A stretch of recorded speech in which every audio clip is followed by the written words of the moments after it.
Hello everyone, welcome back to Juris Legal Chambers. I am Vansh Nagpal and in today's session we'll discuss in detail about admission under Indian Evidence Act of 1872. Admission का मतलब क्या होता है, admission की different forms क्या क्या होती है, who are the parties competent to make admissions, admission की exception क्या होती है और admission की evidentiary value कितनी होती है, इन सारे topics को आज की इस वीडियो में हम डिटेल में डिस्कस करेंगे along with the help of important case laws. वैसे एडमिशन को बहुत ही इंपॉर्टेंट टॉपिक माना जाता है, जुडिशरी में भी इसके ऊपर काफी बार क्वेश्चंस फ्रेम होते हैं। एडमिशन को टोटल दो फॉर्म्स में पढ़ा जाता है, एडमिशन एंड कन्फेशन। आज के इस वीडियो में हम स्ट्रिक्टली सिर्फ एडमिशन पे कॉन्सेंट्रेट करेंगे एंड नेक्स्ट सेशन में हम कन्फेशन के ऊपर डिस्कस करेंगे। So let's begin today's session. Let's begin with the meaning of admission. Admission refers to the acknowledgement of a fact by parties to the suit which need not be accompanied by other evidences. Generally court में कभी भी कोई statement दी जाती है, कभी भी कोई पार्टी कोई स्टेटमेंट देती है, तो ऐसी स्टेटमेंट को प्रूव करने के लिए उस पार्टी को एविडेंस देना पड़ता है. बट एडमिशन एक एक्सेप्शन है. जब भी किसी स्टेटमेंट को एज एडमिशन मान लिया जाता है तो उस एडमिशन को प्रूव करने के लिए अलग से एविडेंसेस कोर्ट में नहीं देने पड़ते. Section 17 of Indian Evidence Act defines admission as statements which derives any inference with a fact in issue or relevant fact. Admissions can be oral or documentary or even in electronic form. Section 18 से Section 20 में ये prescribe कर रखा है कि कौन सी parties competent होती है एडमिशन के लिए, जिन्हें हम आगे अभी समझेंगे. स्टेटमेंट्स को जनरली दो कैटेगरीज में डिवाइड किया जाता है, self serving statements and self harming statements. Self serving statements वो होती है जो इंसान अपनी फेवर में स्टेटमेंट्स देता है. सेल्फ हार्मिंग स्टेटमेंट्स वो होती है जो इंसान अपने अगेंस्ट स्टेटमेंट देता है. जनरली इंडियन एविडेंस एक्ट में सिर्फ सेल्फ हार्मिंग स्टेटमेंट्स को ही वैलिड एडमिशन माना जाता है, सेल्फ सर्विंग स्टेटमेंट्स को एडमिशन नहीं माना जाता. हाउएवर इसकी कुछ एक्सेप्शंस होती है. सेक्शन 21 में हम उन एक्सेप्शंस को भी आगे समझेंगे. It is natural for a man कि वो अपने फेवर में कोई statement they. On the other hand, it is very improbable or it is highly improbable for a man कि वो अपने अगेंस्ट में कोई स्टेटमेंट दे. तभी ये माना जाता है कि कोई स्टेटमेंट अगर किसी इंसान ने अपने अगेंस्ट में दी है, कोई अगर सेल्फ हार्मिंग स्टेटमेंट है, तो उसके सच होने के चांसेस ज्यादा होते हैं. इसे एक एग्जांपल से समझते हैं. अगर ए और बी के बीच में एक प्रॉपर्टी को लेकर डिस्प्यूट चल रहा है और ए बोलता है कि ये घर मेरा है, तो ये ऑब्वियस सी बात है कि ए भी बोलेगा ये घर मेरा है, बी भी बोलेगा ये घर मेरा है. सो ऐसी स्टेटमेंट को एडमिशन नहीं माना जा सकता. ऑन द अदर हैंड अगर ए ये बोलता है कि ये घर मेरा नहीं है, तो उस केस के अंदर इसे इस स्टेटमेंट को एडमिशन माना जा सकता है, क्योंकि इस स्टेटमेंट को ए के अगेंस्ट यूज किया जा सकता है. Next is forms of admission. There are generally two forms of admission, judicial admission and extra judicial admission. Judicial admission, which is also known as formal admission, are the statements where statements addressing the court where the statement is given while during the proceeding. यहाँ पे statement जो होती है वो on the record दी जाती है, जिन्हें court note करते हैं. On the other hand, extrajudicial admission or informal admission is the admission where statements are given previously in normal course of life or business. जब भी कभी court के बाहर ट्रायल शुरू होने से पहले स्टेटमेंट दी जाती है in normal course of life या in normal course of business, उसे एक्स्ट्रा जुडिशियल एडमिशन बोला जाता है. एक्स्ट्रा जुडिशियल एडमिशन में स्टेटमेंट्स जो होती है they are inconsistent with the facts of the case. Basant Singh versus Janaki Singh 1966 के केस में, जहां एक पार्टी की किसी पुरानी स्टेटमेंट को, जो पुरानी किसी केस के अंदर उस पार्टी ने एक स्टेटमेंट दी थी, उस स्टेटमेंट को एज एडमिशन यूज किया गया था उस पार्टी के अगेंस्ट. यहां पे कोर्ट ने ये हेल्प किया था कि कभी भी अगर किसी एक पार्टी की कोई पुरानी स्टेटमेंट हो प्लेंट के अंदर which is signed and verified by him, ऐसी स्टेटमेंट को उस पार्टी के अगेंस्ट यूज किया जा सकता है. यहां पे कोर्ट ने ये भी हेल्प किया था कि अगर वो पार्टी चाहे तो ऐसी स्टेटमेंट को या ऐसे एडमिशन को अनट्रू प्रूव कर सकती है, इसे झूठा प्रूव कर सकती है. ड्योमन उपाध्याय वर्सेस स्टेट 1959 के केस में सुप्रीम कोर्ट ने यह बोला था that admissions are considered to be weak kind of evidence. इसीलिए अगर कभी भी कोर्ट को यह लग रहा हो कि कोई स्टेटमेंट सच नहीं है या पूरी तरीके से ट्रू नहीं है, तो ऐसी स्टेटमेंट को वो चाहे तो रिजेक्ट कर सकते हैं. ये कोर्ट की डिस्क्रिप्शन है कि वो स्टेटमेंट को एडमिशन माने या उसे रिजेक्ट करे. Our next topic is competent parties. Generally एक रूल होता है कि किसी भी स्ट्रेंजर की किसी स्टेटमेंट को पार्टीज के अगेंस्ट एज एडमिशन नहीं माना जा सकता।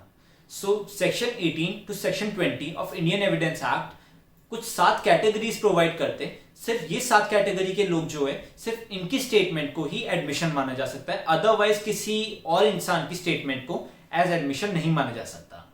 What are these 7 categories? First one is parties to the suit. कभी भी कोई केस होता है तो उसकी जो 2 पार्टीज होती है, that is plaintiff and defendant, तो वो दोनों ही चाहे तो उनकी किसी भी स्टेटमेंट को एज एडमिशन माना जा सकता है। प्लेंटिफ और डिफेंडेंट में से अगर किसी एक ने कोई स्टेटमेंट दी एंड वो स्टेटमेंट उसके अगेंस्ट जा रही है, तो ये कोर्ट के पास पावर्स होती है कि वो उस स्टेटमेंट को एज एडमिशन मान ले। फॉर एग्जाम्पल, ए और बी के बीच में एक सूट है एंड बी ने ये बोला कि ये प्रॉपर्टी 2012 तक 2012 तक ए के पोजेशन में थी, ए इसका ओनर था। तो इस स्टेटमेंट को आगे अगर कोर्ट चाहे तो बी के अगेंस्ट एडमिशन मान सकते हैं। Second is agent to any such party. कभी भी अगर किसी एजेंट को किसी पार्टी ने लीगली ऑथराइज कर रखा है कि वो उनके बिहाफ पे स्टेटमेंट दे, तो ऐसे एजेंट की स्टेटमेंट को भी एडमिशन माना जा सकता है उस पार्टी के against. For example, agent principal का रिलेशन, या फिर एक पार्टनर दूसरे पार्टनर के बिहाफ पे कोई स्टेटमेंट दे रहा हो। इवन मास्टर और सर्वेंट का रिलेशन में भी जब सर्वेंट कोई स्टेटमेंट देता है मास्टर के बिहाफ पे, उसे भी यहाँ पे माना जा सकता है। एंड अगर कोई advocate which who is legally authorised, अगर वो भी कोई पार्टी के बिहाफ पे कोई स्टेटमेंट देगा, तो ऐसी स्टेटमेंट को भी उस पार्टी के अगेंस्ट एज एडमिशन माना जा सकता है। Third one is sweater in representative character. Statement of any person who is holding a representative character can be termed as admission। कोई भी इंसान जो एक पर्टिकुलर टाइमिंग के लिए एक रिप्रेजेंटेटिव कैरेक्टर को होल्ड कर रहा है, अगर रिप्रेजेंटेटिव कैरेक्टर को होल्ड करते हुए वो इंसान को स्टेटमेंट देता है, तो उस स्टेटमेंट को एज एडमिशन माना जा सकता है। For example, statement of trustees, executives, administrators और assignees etcetera. Fourth one is party interested in subject matter. जब भी कभी किसी पार्टी का सब्जेक्ट मैटर में पेक्यूनरी या प्रोप्राइटरी इंटरेस्ट होता है, तो ऐसे एक पार्टी की स्टेटमेंट को एज एडमिशन माना जा सकता है, और ऐसे एडमिशन को किसी भी पार्टी की फेवर में या अगेंस्ट में यूज किया जा सकता है। For example, if A has filed a suit against B for ownership of a property and A and B both agrees that C is the part owner of property. A और B दोनों ही ये बात मान रहे कि इस property का थोड़ा सा पार्ट का ओनर सी है, तो ऐसी कंडीशन में अगर सी कोर्ट में आके ये बोलेगा कि इस प्रॉपर्टी का ओनर बी है, तो ऐसे केस के अंदर सी की स्टेटमेंट को एडमिशन माना जा सकता है ए के अगेंस्ट, और ये प्रॉपर्टी बी की फेवर में चली जाएगी। Fifth is person from whom the interest is derived। Statement of any person from whom the parties have derived the interest may be termed as admission। For example, ए ने B के खिलाफ एक suit file करा। ए बोल रहा है कि 2012 तक इस प्रॉपर्टी का ओनर सी था एंड 2012 के बाद से मैं हो गया। बी बोल रहा है कि 2012 तक प्रॉपर्टी का ओनर सी था, उसके बाद सी ने वो प्रॉपर्टी 2012 के बाद मुझे दे दी थी, तब से मैं ओनर हूं। तो यहां पे सी ने जो बी की फेवर में सेल डीड बनाई थी, उस सेल डीड को एज एडमिशन माना जा सकता है ए के against. Sixth is person whose position is in question और is relevant. Statement by any third party against his own interest which affects his position or liability, and such position or liability is against the party to the suit। Section 19 की ये language काफी tough है, इसे हम एक example की help से समझते हैं। So let's take a hypothetical situation. A के पास बहुत सारी प्रॉपर्टीज है एंड ए के लिए बी रेंट कलेक्ट करता है उन सारी प्रॉपर्टीज से। ए का ही एक टेनेंट है सी से बी ने रेंट कलेक्ट नहीं करा। ए ने बी के खिलाफ एक सूट फाइल करा एंड बी ने यहां पे बोला कि रेंट ड्यू नहीं था, ए बोल रहा है कि रेंट ड्यू है। ऐसे केस में सी अगर आके ये स्टेटमेंट देता है कि मेरा रेंट ड्यू है, तो ऐसी स्टेटमेंट सी को यहां पे थर्ड पार्टी माना जाएगा एंड सी की स्टेटमेंट जो होगी वो उसके इंटरेस्ट के अगेंस्ट में होगी, क्योंकि उससे उसकी लाइबिलिटी बढ़ती है। ऐसी पोजीशन या लाइबिलिटी से party to the suit which is be के अगेंस्ट है ये स्टेटमेंट। सो यहां पे सी की स्टेटमेंट को एज एडमिशन मान लिया जाएगा। Seventh and the last one is person expressly referred by the party to the suit. Statement of any person who is expressly referred by party to the suit relating to the subject matter can be termed as admission. For example, अगर A ने B को एक car बेची और B को वो car सही नहीं लग रही थी, ए ने बोला कि आप सी से जाके पूछ लो, ये कार बिल्कुल सही है, एंड बाद में वो कार सही नहीं निकलती, तो बी अगर ए के खिलाफ एक सूट फाइल करता है, तो उसमें सी की स्टेटमेंट, जिसे ए ने एक्सप्रेसली रेफर किया था कि आप सी से पूछ लो, तो ऐसे बंदे की स्टेटमेंट, सी की स्टेटमेंट यहां पे एडमिशन हो सकती है. Next topic is section 21 of Indian evidence act, admissions in favour. जैसे कि हमने जनरल रूल को डिस्कस किया है कि हम सिर्फ सेल्फ हार्मिंग स्टेटमेंट्स को ही एडमिशन मानते हैं, सेल्फ सर्विंग स्टेटमेंट्स को हम एडमिशन नहीं मानते. इसी रूल की एक 3 एक्सेप्शंस है which are mentioned under this section. So section 21 provides कि 3 ऐसी एक्सेप्शनल सर्कमस्टांसेस होते हैं जिसमें हम सेल्फ सर्विंग स्टेटमेंट्स को भी एडमिशंस मान सकते हैं. So what are these exceptions? First exception is, यहां जब भी कभी कोई ऐसी स्टेटमेंट बोली जाती है which is of such a nature that a person making it, if were dead, then also such statement would be relevant between third persons under section 32 of the act. So कभी भी कोई ऐसी statement जब कोई इंसान बोल रहा हो, अगर वो इंसान मर गया होता तो भी वो अंडर सेक्शन 32 अगर वो स्टेटमेंट रेलिवेंट होती, तो ऐसी स्टेटमेंट को हम फर्स्ट एक्सेप्शन में मानते हैं. Let's understand this with the help of an example. If A is accused of committing a crime in Delhi, A एक ऐसा बंदा है जो एक मल्टीनेशनल कंपनी में काम करता है. उस मल्टीनेशनल कंपनी की लगभग इंडिया में हर स्टेट में एक ब्रांच है. सो ए को एक्यूज करा गया है कि उसने दिल्ली में क्राइम करा है. पर अगर ए इस बात को प्रूव कर देता है, ए अगर ये बोलता है कि मैं उस दिन इलाहाबाद में था एंड इलाहाबाद से मैंने अपने सुपीरियर को एक लेटर भेजा था, सो इलाहाबाद वाली ब्रांच की उसमें मोहर भी लगी है उसमें, और उसमें मेरे साइन भी हुए हैं, तो ऐसे लेटर को एडमिशन माना जा सकता है under section 32 because it was made during the usual course of business. दूसरा एग्जांपल समझते हैं.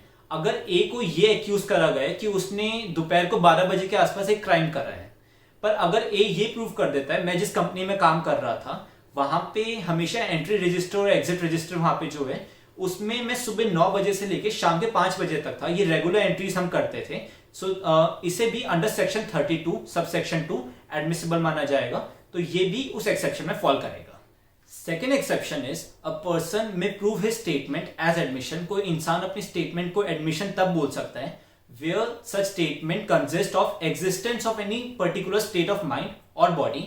जब ऐसी किसी स्टेटमेंट में किसी पर्टिकुलर स्टेट ऑफ माइंड की या स्टेट ऑफ बॉडी की बात करी जा रही हो and it is accompanied by the conduct rendering its falsehood improbable, and उसे ऐसे कंडक्ट के साथ करा जा रहा हो जिससे उसके गलत होने के चांसेस कम प्रूव हो रहा हो कि गलत होने के चांसेस नहीं है या कम है बहुत. इसे एक एग्जांपल से समझते हैं.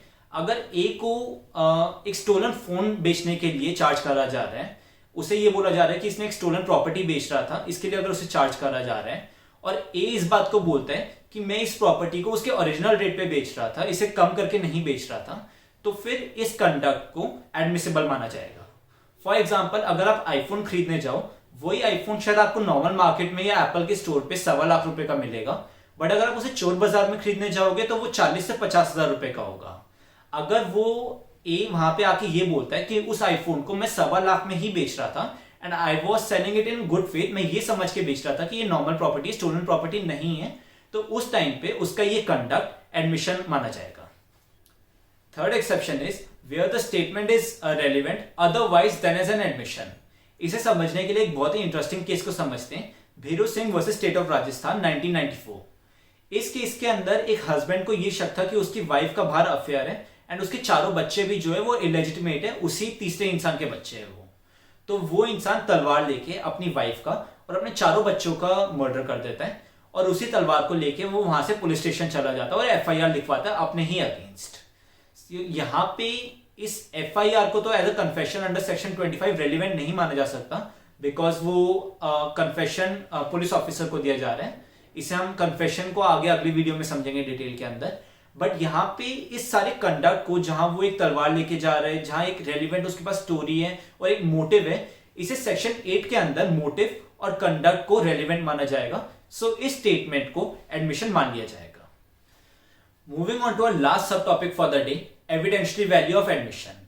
दियोमन उपाध्याय केस के अंदर हमने ये समझा था that court held that the admissions are considered as weak evidence and it is the discretion of the court whether they want to take a statement as an admission or whether if they want to reject it.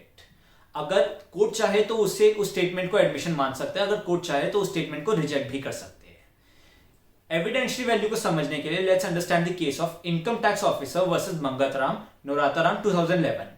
इस case के अंदर supreme court ने यह held किया था that admissions are the best evidence against the maker and it can be implied by the conduct of the maker. Admissions जो होते हैं, जो इंसान स्टेटमेंट दे रहा है उसके अगेंस्ट बेस्ट एविडेंस माने जाते हैं।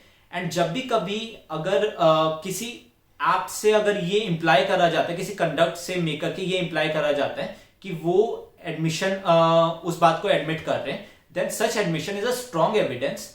हाउएवर यहाँ पे जिस इंसान की कंडक्ट को एडमिशन माना जा रहा है उसके पास ये ऑप्शन होती है कि वो ये प्रूव कर पाए दैट हिज स्टेटमेंट और हिज कंडक्ट वाज अनट्रू और मिस्टेकन। सो कंडक्ट को एडमिशन कैसे माना जा सकता है, इसे समझने के लिए एक केस समझते हैं ऑस्ट्रेलिया का, Mayo versus Mayo 1949। This was the first case जिसमें ये माना गया था that conduct can be admitted as an admission. So इस केस के अंदर एक वाइफ जो थी, उसके बेबी जब डिलीवर हुआ था, उसका बर्थ सर्टिफिकेट बनाते टाइम पे वाइफ ने ना फादर के उस बेबी के फादर के ना नाम बताया, ना उसका ऑक्यूपेशन बताया, ना कोई और डिटेल बताई उस बेबी के फादर के बारे में। तो यहाँ पे कोर्ट ने ये एज्यूम करा दैट या तो उस लेडी को उस बच्चे के फादर के बारे में डिटेल्स पता ही नहीं है, या फिर वो जानबूझ के छुपा रही है क्योंकि वो इलेजिटिमेट चाइल्ड है। सो इस कंडक्ट को एडमिशन माना गया था कि यहाँ पे admission of the fact that the child is illegitimate. So this is clear that even a conduct can be termed as an admission and it can be a strong admission. Now let's understand that what are the requirements of an admission. Joshna Gowda versus Brandaban Gowda 2012 का एक case था। It is also popularly known as Joshna Gowda case. Joshna Gowda case के अंदर supreme court ने ये बात बोली थी that an admission should be clear and unambiguous. जब भी कोई एडमिशन दिया जाता है वो क्लियर और अनएम्बिगुअस होना चाहिए। ऐसी स्टेटमेंट एक सेल्फ सफिशिएंट स्टेटमेंट होनी चाहिए जो अपने आप में एक स्टेटमेंट हो और उसका कोई मतलब डिराइव ना करना पड़े। अगर सामने वाली पार्टी को उसे एक्सप्लेन करना पड़ रहा है तो ऐसी स्टेटमेंट को एडमिशन नहीं कहा जा सकता। Let's understand another important case of Palvinder Kaur versus state of Punjab 1952। This is a murder case. इस केस के अंदर ये बोला गया था that an admission shall either be accepted as a whole or it shall be rejected. ऐसा पॉसिबल नहीं है कि कोर्ट एक एडमिशन को स्प्लिट अप करे और पर्टिकुलर स्टेटमेंट को मेकर के अगेंस्ट यूज करे और बाकी एडमिशन को छोड़ दे। So this is not possible. या तो कोर्ट को पूरी स्टेटमेंट को एज एडमिशन मानना होगा, अदरवाइज पूरी स्टेटमेंट को रिजेक्ट कर देना होगा। Section 31 of the Indian Evidence Act clarifies that admissions are not the conclusive proof of the matters admitted, rather they operate as an estoppel. Conclusive proof को समझते हैं। Conclusive proof means that those proofs which comes to an conclusion or which puts an end to a debate. So conclusive proofs cannot be questioned or they can't be examined further. So this section clarifies that admissions are not conclusive proof, rather they are substantive evidence. Substantive evidence का मतलब होता है supportive evidence which can be used as a basis for a relevant fact और a fact and issue. यहां पे estoppel term भी use करी गई है। estoppel is a legal principle that prevents a person to allege or deny a new fact which is inconsistent of any of his previous statement. Doctrine of estoppel को हम detail में discuss करेंगे। This is mentioned under section 115 to 117 of Indian Evidence Act. इसे हम आगे की किसी video में डिटेल में डिस्कस करेंगे। So for the understanding of this section, section 31 में सिर्फ इतना स्टेट किया गया है that where a person has previously given any admission, then he is bound by such statement. However, he is at liberty to prove the contents of that statement or that admission untrue or mistaken. So we hope आपको आज का सारा content समझ आ गया होगा। अगर आपको आज की ये वीडियो हेल्पफुल लगी, just don't forget to like the video and don't forget to share the video. और अगर आपके कोई भी डाउट्स है, you can ask us in the comment section. Confession को हम अपनी नेक्स्ट वीडियो में डिस्कस करेंगे। अगर आप वो वीडियो मिस नहीं करना चाहते, जस्ट एंश्योर कि आपने चैनल को सब्सक्राइब कर रखा है एंड आपने बेल आइकन को दबा रखा है। Thank you, all the best.